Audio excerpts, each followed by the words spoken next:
Hello, and welcome to the panel where we take a look at graphic novels and talk about their story, art, and everything in between. On this episode, we're going on a mission with the god of mischief himself, Loki, as we deep dive into Al Ewing's Loki, Agent of Asgard.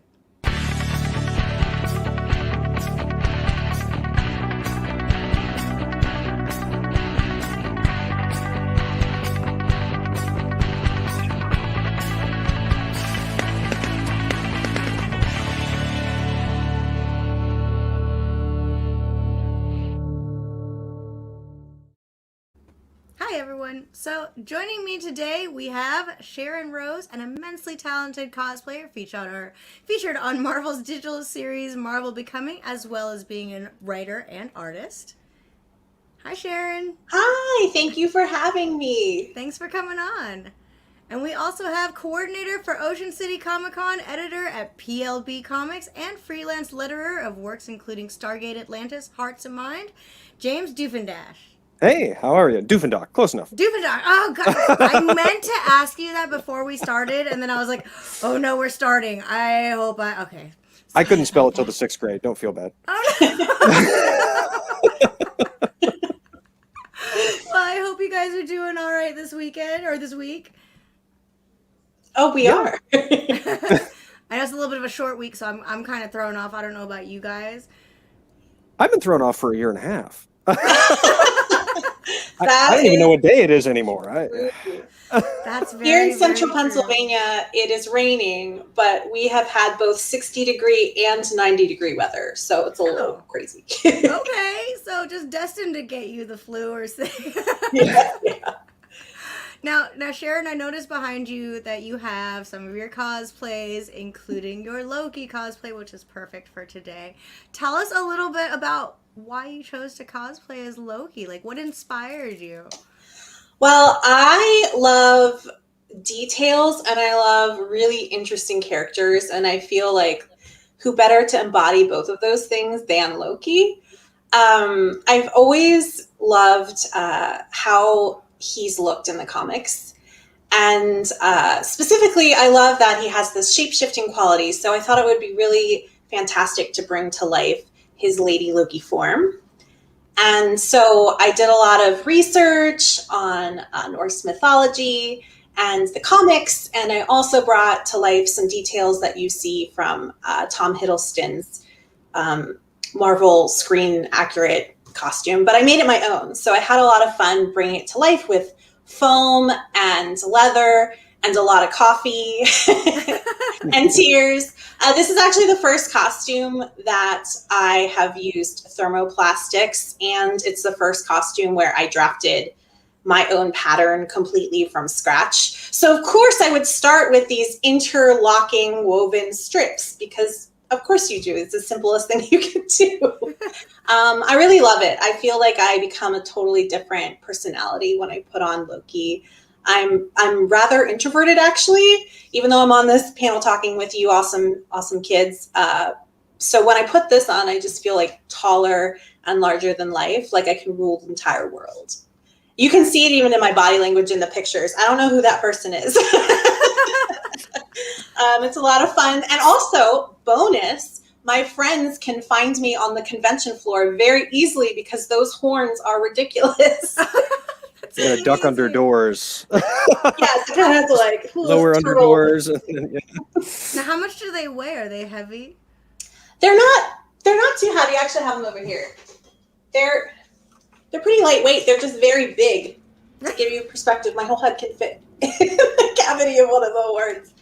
Awesome. They're actually really, really lightweight. I made the horns out of foam, styrofoam, or not styrofoam, like hard, almost florist foam, and then I covered them with Terraflex, which is similar to Warbler. And that is honestly the bulk of the weight. The base is made out of some thermoplastic and EVA foam. So they're just top heavy in terms of balance, not in terms of like actual weight. So the gems in the back counterbalance all the weight from the front. They're not just for looks. Oh, I had to get really heavy glass dangly bits for the back of the horse to just kind of like keep them up and not falling forward. That's super smart. Yeah, that's Very, very smart. scientific. And by scientific, I mean the first time I put them on, they started falling, and I thought, oh no, I have to do something about this. Oh no. But it worked out really well because that extra feature, I think, really is unique. I don't really see a whole lot of people embellishing their horns, but it feels right. Loki is so extra. Of course, Loki would add extra dangly, sparkly things to the horns if given the chance. At least in my world, Loki Very, would. very cute. I like that. I love it. And Thank you. Now, James, you are coordinating all of Ocean City Comic Con. So, how is that going now that COVID is going on? Like, how has that been? Well, I mean, obviously we had to cancel last year. I mean, I canceled all the way back in August. It was just obvious. You know what I mean? At that point, even I just wasn't going to put 6,000 people in a room. It's like, no, not during a pandemic. Thank you.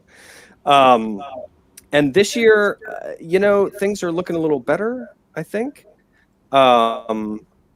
It seems to me that, things are moving in the right direction. So I think by December, we're going to be in a much better place. We're going to do some safety things that won't put onerous on anybody else, but it'll be just, work for us effectively. I think it's been weird. It's been strange to try to kind of book people because everybody's sort of in flux as far as what they're going to be doing, which I understand completely. I am. You know what I mean? It's one of those. So it's going to be an interesting year, I think, for events overall. And it's good to see things kind of creeping back open safely. It's good to see shells opening up slowly, which is the right way to do it. And yeah, I mean, we'll see. It's kind of where we're at. Well, I'm really excited that you guys are opening back up. I think we're ready for cons as long as it's done safely and everyone's being safe and I think we're all ready for it. So, yeah, exciting news. All right. Now, before we get started, I do want to just add a happy birthday to McLovin, who turns 40 today. This has been going viral all day today. This made me feel really old. So according to his driver's license, McLovin is 40 today. So in case anyone wanted to feel a tad bit older today, there you go. I love it. It's so great. Oh my gosh. Yes, there we go. The worst part is that makes me younger.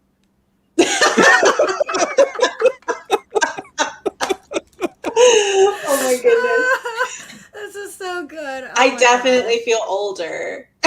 Yeah, I still feel like the 70s were only 20 to 30 years ago. That's where my headspace is going to be for the rest of my life. Yeah, I never believed my parents when they said that stuff, and now I'm like, oh man, they were right. I don't want to admit they were right, but dang it. All right, let's go ahead and start jumping into the book, and let's get going.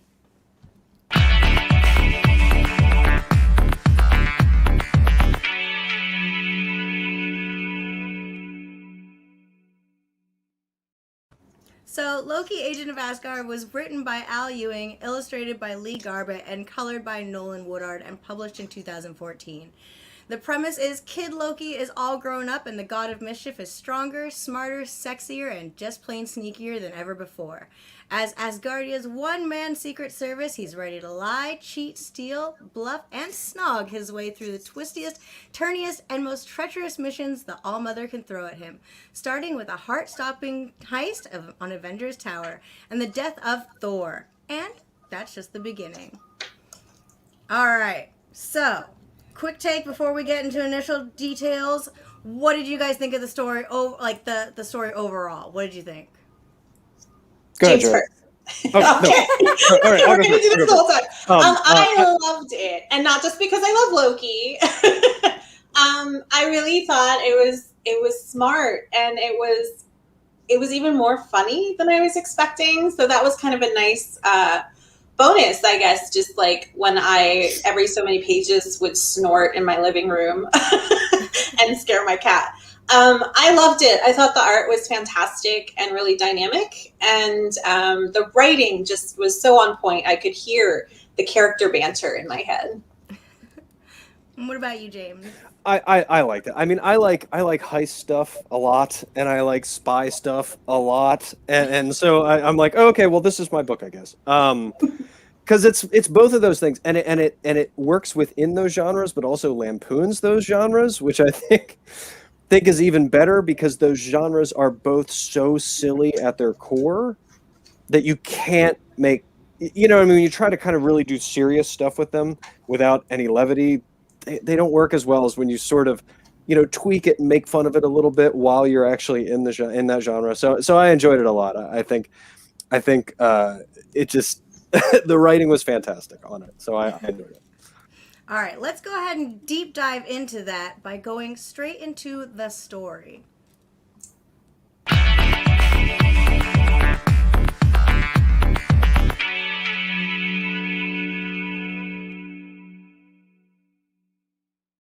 Al Ewing started his career writing for 2000 AD and regular stints on Judge Dredd.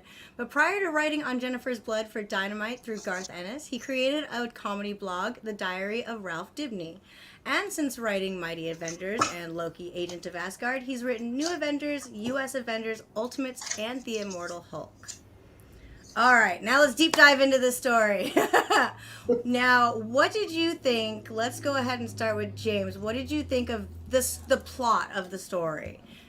I think it was fun. Like I said, I'm a sucker for a heist story. I'm a sucker for spy stories, and this has got both of those a lot as within a genre that I enjoy. And I actually like Loki is one of those characters that when he's sort of first introduced, he's just sort of that flat villain character. I'm talking back in the 60s, where you kind of imagine he has Skeletor's voice. He's like, "Oh, I'll get you, Avengers, you boobs," like, and that's sort of it, Whereas, and I love this about villains in modern comics generally, is that he's given so much more life and voice and character. And villains, honestly, are generally more interesting than heroes. Not in any kind of edgy way, but usually their motivations are significantly more varied. They come to this sort of life from all different aspects, where the heroes are generally like, we do it right and all that good stuff, with some variance. But the villains really, I feel like they're more varied and more interesting. And Loki especially, I mean, we're talking about a trickster god. So to show him in multiple forms within a story works so well. Also, I love the fact that this story shows how much Loki thinks he's smarter than everybody else, including himself.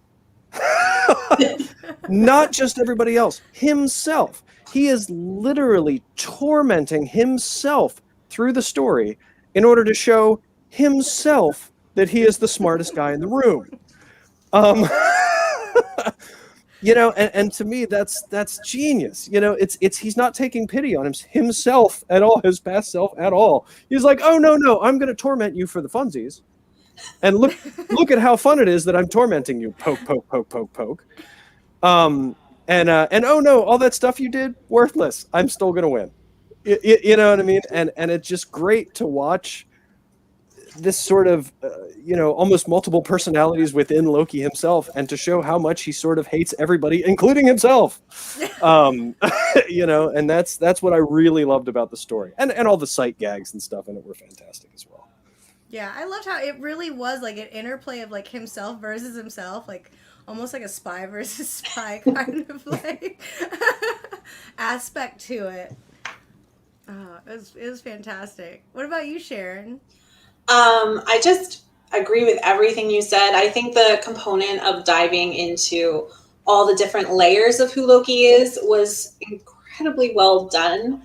And there's a scene where he encounters someone who sees only the truth, can see through anybody, any entity's lies, and he knows this. And there's a scene when he's discussing during a heist that he took on another form, and she was almost confused, saying like, well, wait a minute, because she can't be lied to. And he says, I am always myself. So I think that was incredible, because here we see that even though through this entire story arc, he is trying to defeat his old self. And we see him shift, and we see him lie and cheat and do all of his slippery, tricky ways. But those various parts of his personality, they're all true to who he is. So when Loki is Lady Loki, he's fully Loki. When he's his young self, he's fully Loki. When Loki is old, kind of like evil trickster god Loki in the most diabolical of forms, fully Loki. So I just kind of really loved that, throughout the entire time that he's trying to kind of rewrite his own story, try to rewrite his destiny, if you will, he's still leaning into all of his old tricks, right?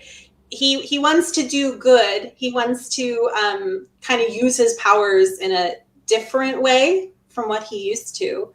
But he's still kind of, lying and cheating and stealing. The heist was incredible. I felt very much like there was a Charlie's Angels kind of Ocean's 11 vibe going on. Like James had said, it didn't take itself too seriously, but that made it even better because it was in on its own joke, kind of like how Loki is in on his own joke and schemes throughout the entire story.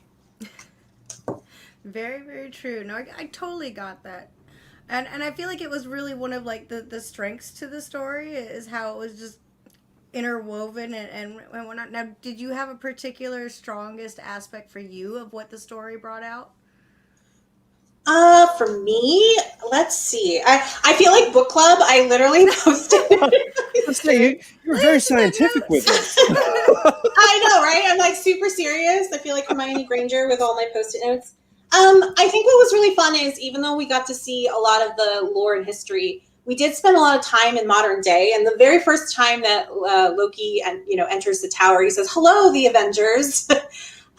Just you see that there's so much humor, especially with contemporary Loki. I really, really love that he loves breakfast meats. he appreciates a lot more about humanity. I think older Loki has grown tired of humanity or doesn't even give them, any thought. But this Loki, I think, is enjoying gallivanting and yes, and singing in the shower, and sort of teasing the Avengers as he does. I love that. There's even a reference to cosplay, which made me laugh out loud. This sort of very meta take on like the story is aware of its fandom. I got that too. And Loki would be aware of its fandom, so it's kind of perfect. Yeah, no, I totally got that. When I saw the cosplay thing, I cracked up. That was so funny. What about you, James? Did you have something that really stood out for you in the story that made it super strong for you? It was beautifully written to start with. Again, I think like I said, the fact that Loki sort of hates everybody, including himself, was so sort of ingrained into the whole tale, that you almost never forget it throughout. As far as sight gags, and I love the bazooka, by the way. I killed it. I killed a fish with a bazooka. That's hysterical.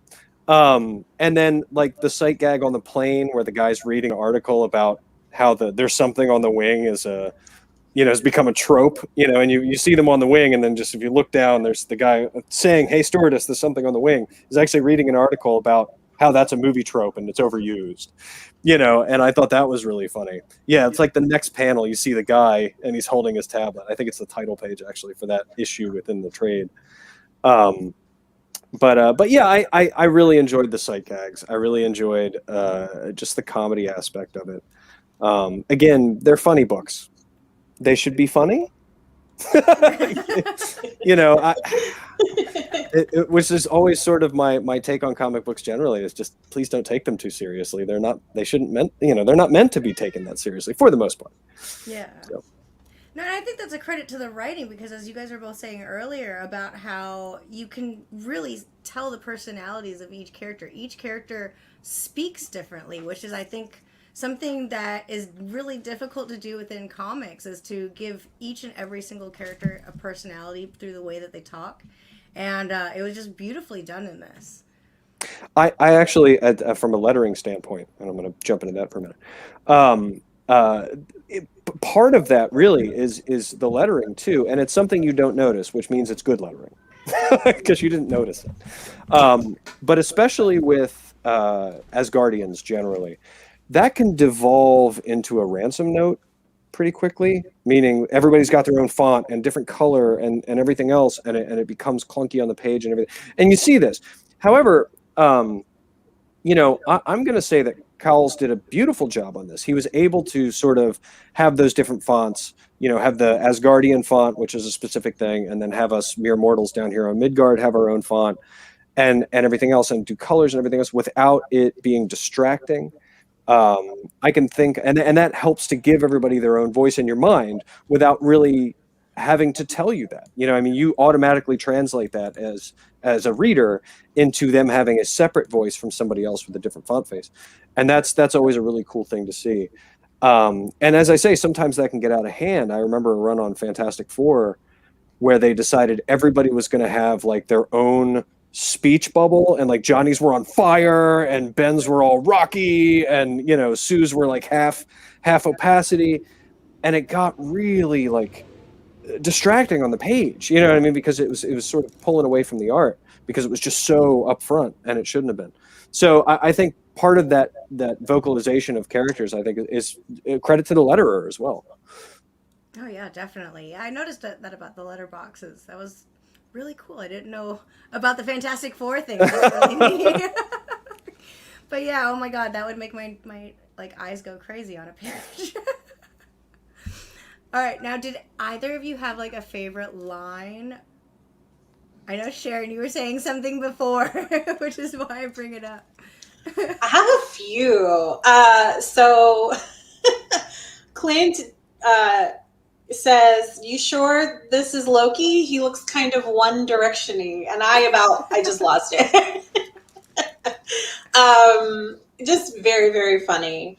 And not a specific line per se, but just the conversations that happen between Verity, who is the character I was talking about earlier, who can see through to the truth of anything, and Loki. They're such juxtaposed characters. So I really felt like what came through in their dialogue was loneliness for both of them for different reasons. So Verity has experienced her whole life of knowing when everyone around her is not telling her the complete truth or is holding back information.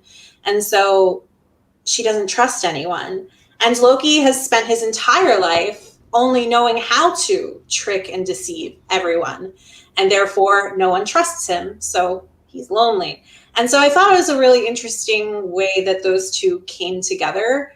And even though Loki's kind of using her during this whole caper situation, he's using her skill set to benefit him. I think there might be more respect going on there than meets the eye. So I really liked their whole dialogue. That entire sequence was really well done. Agreed. Yeah, I enjoyed it as well. Right, you, James, did you have any particular line or instance that really stuck out for you? I liked when Loki is kind of phoning back to base, and when the All Mothers show up. Just how, just kind of like, he is with it all the time. where it's just like, could you get out of my punch bowl? You know what I mean? Like, I have people coming over. What are you doing?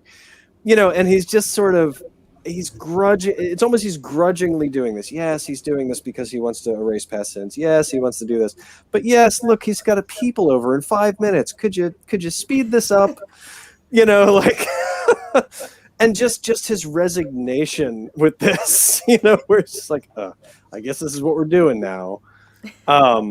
I really like that because it's not an over the top feeling. It's not a big flashy comic book moment. It is that just resignation with having to do things you have to do. And that, I feel like that's such a universal human thing that I got to go to work. I got to mow the lawn. These are not big dramatic moments.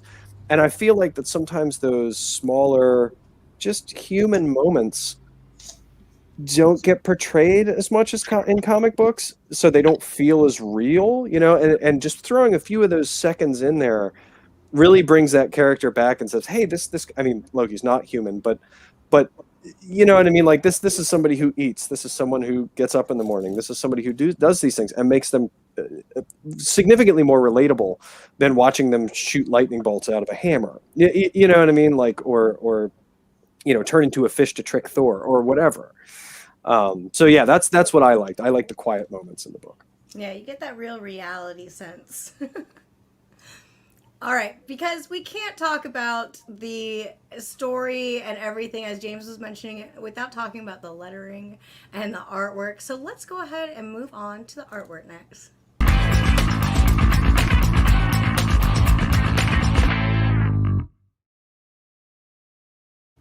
Lee Garbett is a British comic book artist who also worked on 2000 AD and Judge Dredd early in his career. Since then, he moved to DC Comics, working on a number of Batman titles and the first arc of The Outsiders.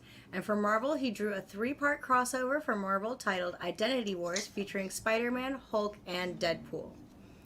Alright, so let's go ahead and we will start with our artist here, Miss Sharon Rose. What did you think of the art of Loki, Agent of Asgard?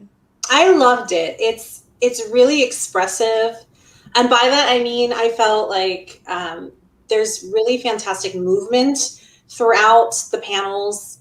Yeah, I love that you're throwing up that one.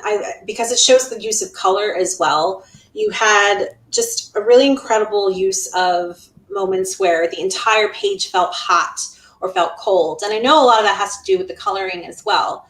But the drawing itself, there was such a distinct and subtle shift from stories that were happening in the present versus panels that are telling stories that happened hundreds or thousands of years ago or in another time entirely. So, for example, the entire, in the third volume, issue, your life is a story of already written. There's this almost watercolor quality. The line work is softer. It almost feels a little dreamy and like fantasy-like, more so than even the contemporary pages. And I thought that touch from the artist really helped to carry the fact that we're going back in time and we're telling a story that's going to be relevant in the now, but we're transporting you. So he really transported us with his line work and his approach to these characters. I loved it. I really, really loved the artwork a lot. And James, your impression on the art? Agreed. I actually was going to mention the softening of lines through flashback and the kind of warmer hues in that to give you that sort of flashback thing. And that does come from the color work. I mean, that's a lot of Woodard's color work there that does that as well. Another thing that I really like about Garbett's work, and always have, actually, I like in his 2000 AD stuff as well, is his faces are incredibly expressive. And that works so well in this book because so much of this book is things that are either comedic or meant to be snarky or meant to be surprise, and so much of that is reflected in the faces of the characters of the book. And not necessarily even like this kind of big, but like this smirk that's coming off right here. And tomorrow I'll slay your dragon, and he's kind of giving you, I'll fix your little red wagon look there. And they're beautifully expressive. They really, I mean, you don't even have to put dialogue there. You could look at that and you know what I mean, kind of posit what they were saying, what they were thinking. So that's something I really like. And I mean, all the work from the big two is going to be pristine and perfect and lovely. It always is. But again, I mean, look at the madness in his face here. And then making fun of him in the next panel. He's picking on, himself basically here. And you can see it again. It just, the facial work is phenomenal. It's really, really beautiful. Yeah, I think really the art really worked and lended itself to the story. And much like you were saying about the lettering and, the different types of voices that each character had through the writing, everything, it's one of those things where you can just see from the visuals that everything is different. It's coming from a different point of view. It's coming from someone, different. It's very complex. like for me, I wonder how complicated it had to be to work between the writers and the artists to kind of give everyone their own look, their own, working with the letterer to have like this different style. Like, I don't know, it's this complexity to it that really works to build it all together. And then I think you also get these amazingly glorious fan service pictures of Loki, which I'm all for. I don't know about you, Sharon, but I think with Loki, like, I can't imagine why. But Loki as a shapeshifter, it's kind of fan service for everyone as well, I think. Because he also makes a beautiful lady Loki, So I don't know. What about you, Sharon? Any cosplay inspirations there? Oh, don't get me started. What I really love is that even though there are different iterations of Loki's garb, they definitely define and kind of timestamp, which variation of this entity are we looking at right now? From just the stylization of the horns to kind of, are we looking at older materials, like more natural furs? Are we looking at simpler, more vest-like garments? So I feel like all of that, even just down to the wardrobe choices for character design and the artwork and how it was drawn, that tells a story of the transition of Loki. And yet, even though they're different, there's a carrying through of thematic elements of textures or specific symbols that, you see on the edge of his sleeve, a detail that you would see in an older iteration of Loki. And even though the horns are different here, we're seeing how, just the general shape is still there. It's just truncated. I just love that even if you put Loki elements on a more contemporary piece of clothing, it's still Loki. And that thematic element is really carrying through. I love it. So yes, I want to cosplay all of them. So that's a problem. Now, was there a particular art moment that stood out for either of you? Do you want to go, James, or me? No, go ahead. You go ahead. I love the transformation into the dragon in that arc, telling the story where over time we see this character get completely warped and consumed by magic and by the curse. And it's interesting because for me, it's made me think about monsters in the comics as a whole, that, we have so many different, we have alien species and races and like literal monsters. But this was interesting because we took a person or, a character and they transformed. It was like the outside became reflective of their heart and the darkness. And I think we see that in Loki too, even though Loki, older, more trickster god, evil god Loki, still looks like person. He becomes more manic, right? He becomes more monstrous in his wider than it should be grin, in his gleaming eyes. Contemporary Loki still looks very youthful. He looks like he could be in one direction, right? But we see that in time, the warped nature of Loki makes him very monstrous. And I personally saw kind of like a metaphor for that in the other story of the dragon, like parallelism, if you will. Oh, very smart. What about you, James? I also love the dragon. But I think my favorite part actually is when Loki sort of walks off the panel. That is great. That right there is such a cool, and I am always a big fan of using your gutters to do things. Like Mike Grell on Green Arrow back in the 80s, and people who know me will know that I use that as an example ad nauseum. Does things in the gutters that relate back into the story, subtle things, but even big stuff like this where he literally just walks out of that time period by walking off of the panel on the page and then on to a different one. It's just a cool usage. It's just a fun It's not something you see all the time. I mean, it's something you might see in a Deadpool comic because it's, fourth wall breaking and all that. But this is, again, I think it's fun to be able to self-realize that books are in panels, and to be able to use that as part of the storytelling, and not just from a next, but oh yeah, we recognize there's panels, here's this thing we can do, to show you within the panel itself. So that's that. I think that was my favorite little thing. I love it. So creative. All right, now we have deep dove through all of the art and the story. It's time to move on to our final thoughts.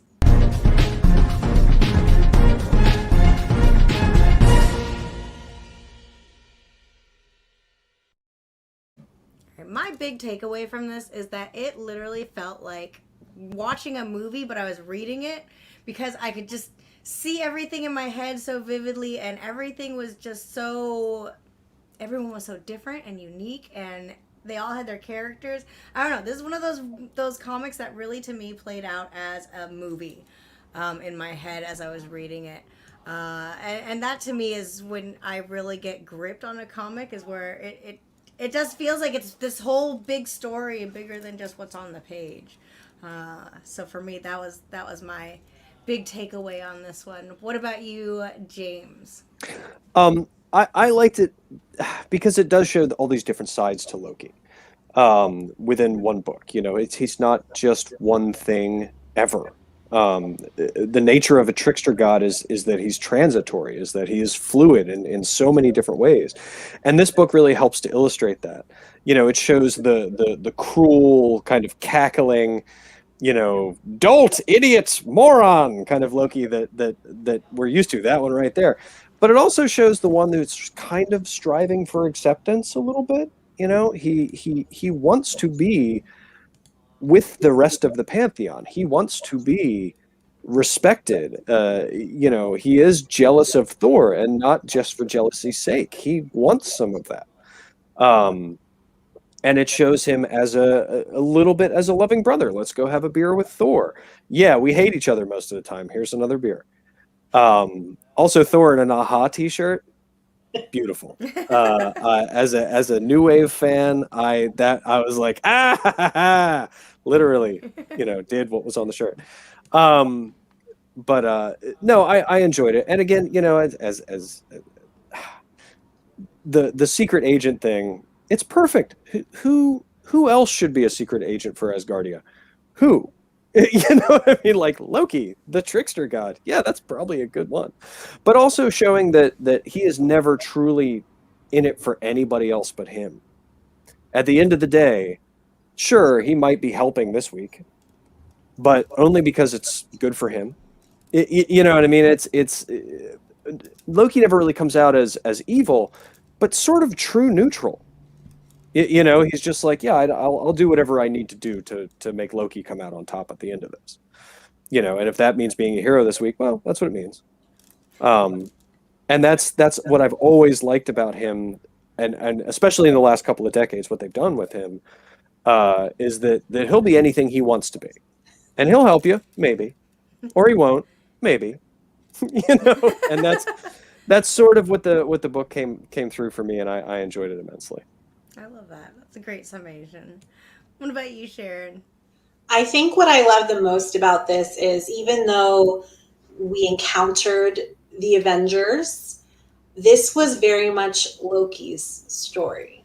So we really got to kind of step back and focus solely on who is Loki, what is his personality like right now, what are his motivations right now, and watch him struggle against himself, struggle against his old ways, which may still be his current ways. And I love that we got to see him, as James pointed out, while he's still kind of striving to change his story and try a different path, I don't think he's necessarily motivated by wanting to help others. I think he's perhaps intrigued by how him helping others can let himself be put on a different pedestal. So again, he's not necessarily evil Loki per se in this iteration, but he is very much, as per the usual, self-serving. The fun part is, as a reader, we get to watch him use those tricks up his sleeve in really unexpected and fun ways. They're definitely, we didn't really go into them, which I'm kind of glad, so the reader will get to experience. There were some plot twists here of unexpected sneakiness that Loki did that pivoted the development of the story in a different direction. And I love seeing that, because old and new, Loki's always 20 steps ahead of even himself. Oh, very smart. Now, I don't know about you guys, but this has made me way more interested in seeing the new Disney Plus show that's coming out. What about you guys? Are you guys excited? Is there anything that you're hoping to see from Loki in the show? I'm excited. Honestly, so far, Disney Plus can do no wrong. I mean, as far as the Marvel shows are going, I mean, Vision and Scarlet Witch might have been the best superhero thing media-wise, in my opinion, period. I thought it was phenomenal. I loved it. You know, I love old TV too, so it's sort of, you know, in my wheelhouse. Falcon and Winter Soldier was fantastic. It was the buddy cop movie, or, you know, it was the buddy cop show I wanted, and I got it, and I loved it, and it was fantastic. And I can't imagine that Tom Hiddleston's going to do a show that's not going to be amazing. So I'm, you know, as an Asgardian fan anyway, as a Thor fan anyway, I was already excited for a Loki show. I loved him I love him in the MCU. So I'm pretty sure I'm going to love the show. What about you, Sharon? Anything that you're hoping to see in the new show or looking forward to? I love Tom Hiddleston as Loki. Like, in my opinion, he is Loki. But that being said, I really actually am hoping that the show explores that Loki is a shapeshifter. Loki is not even a he. You know, Loki is many different forms. So I'd love to see, you know, Lady Loki, or even, you know, an animal format of Loki, if it makes sense.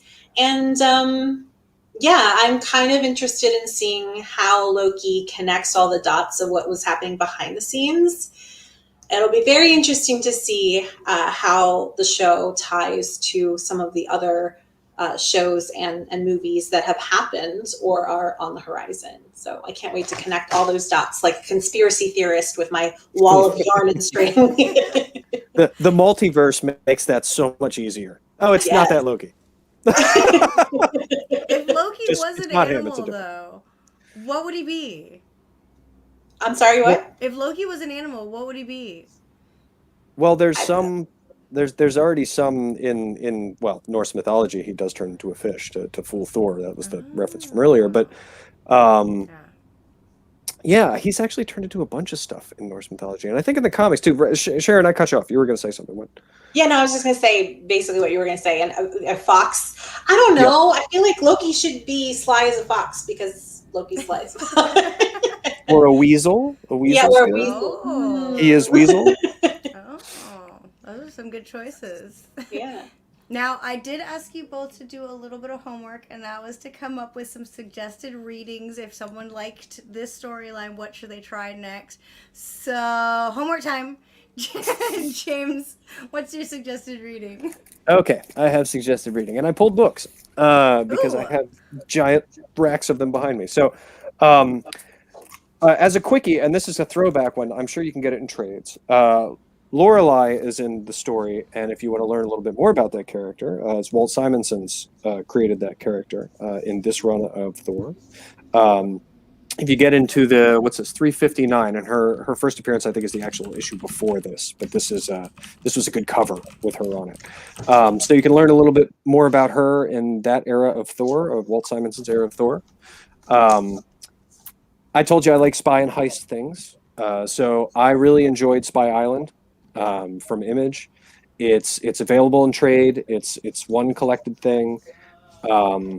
It's funny, it's goofy, it really spoofs and lampoons the spy format and all those little tropes and everything. It sort of, you know, digs into them a little bit and picks on them, and I enjoy it.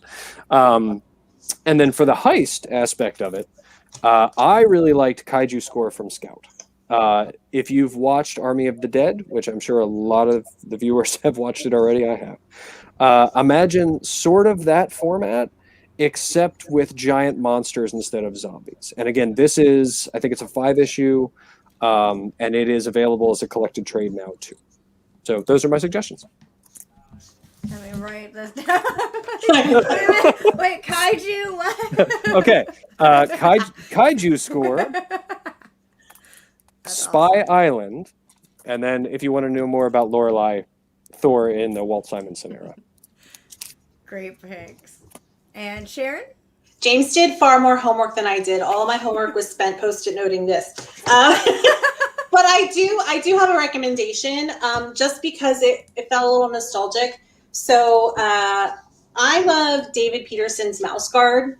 Actually, I love anything David Peterson does.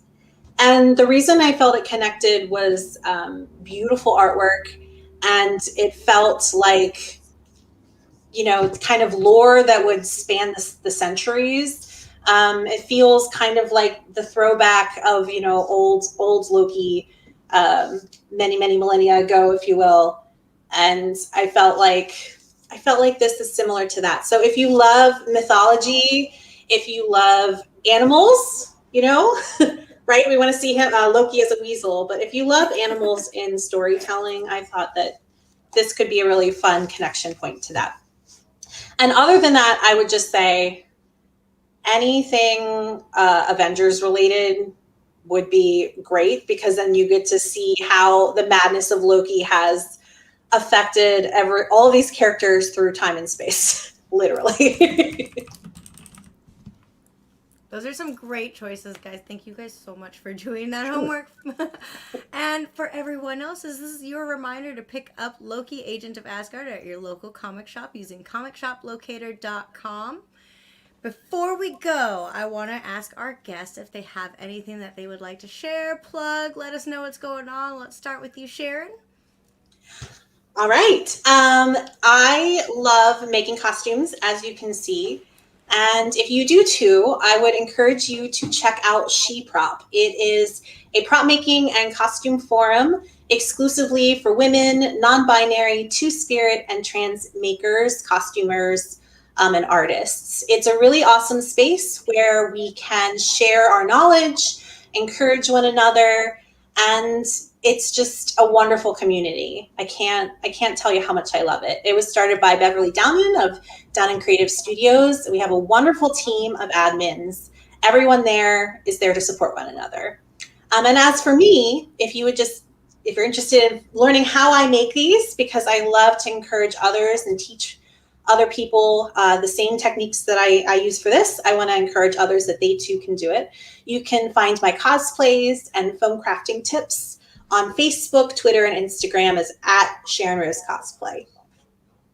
Perfect. And I love that website. That is so awesome. Yay. All right. And what about you, James? What have you got to share with us? Ocean City Comic Con, December 11th, Ocean City, Maryland. We are, we're planning it. We're going to do it this year. I've been back and forth at the convention center, and it is going to be a go if all things continue on the good road we're on.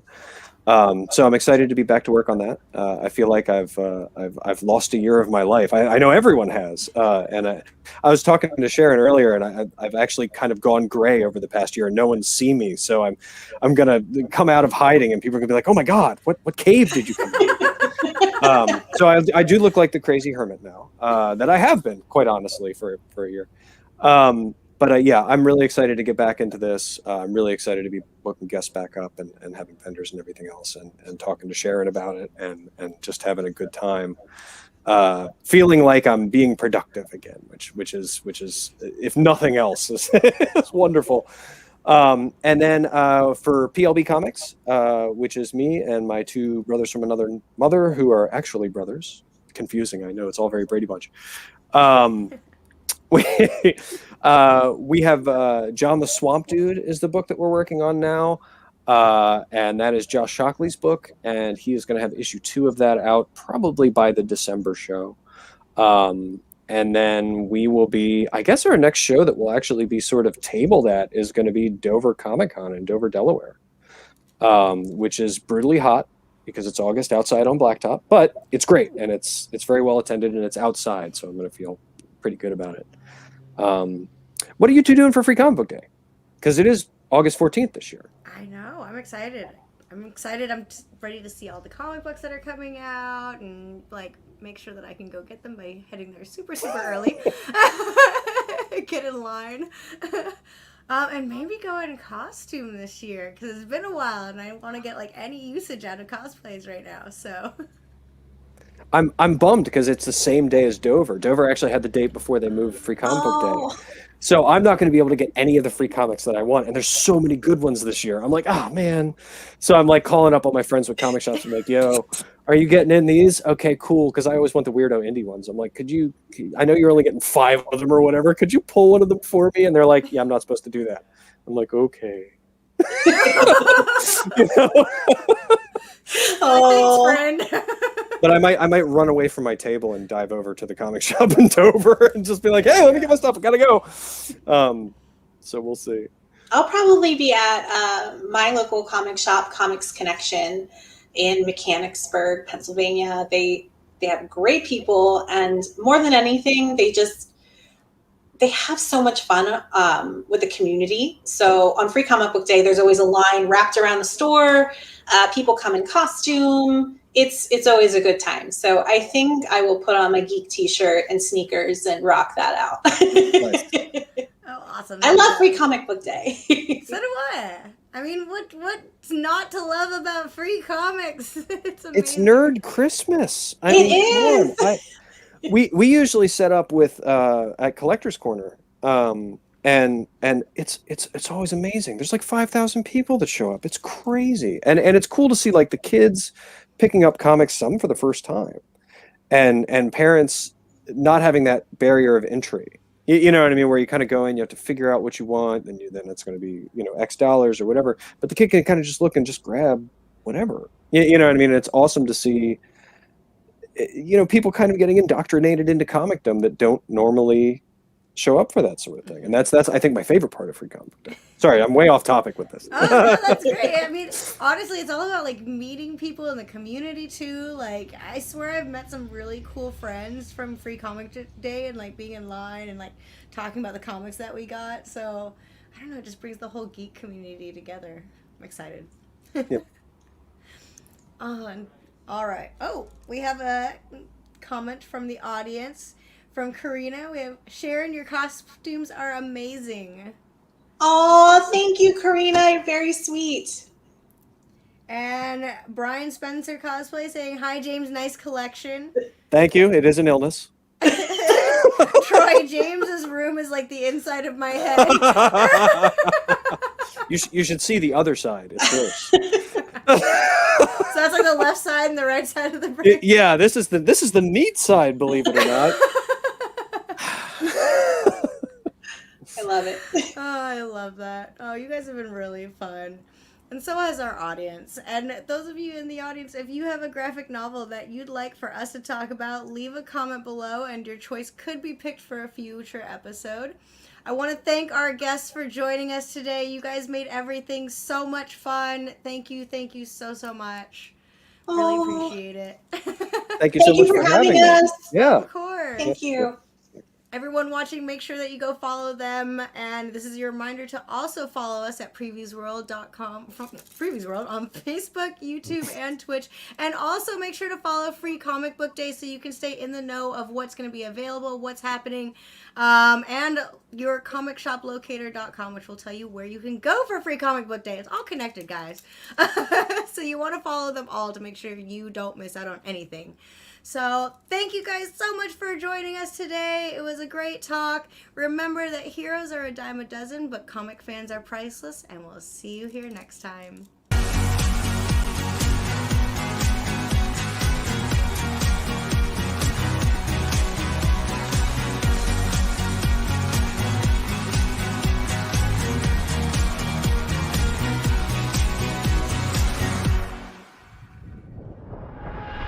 What graphic novel would you like to see us talk about on the panel? Let us know in the comments and your submission could be picked for a future episode.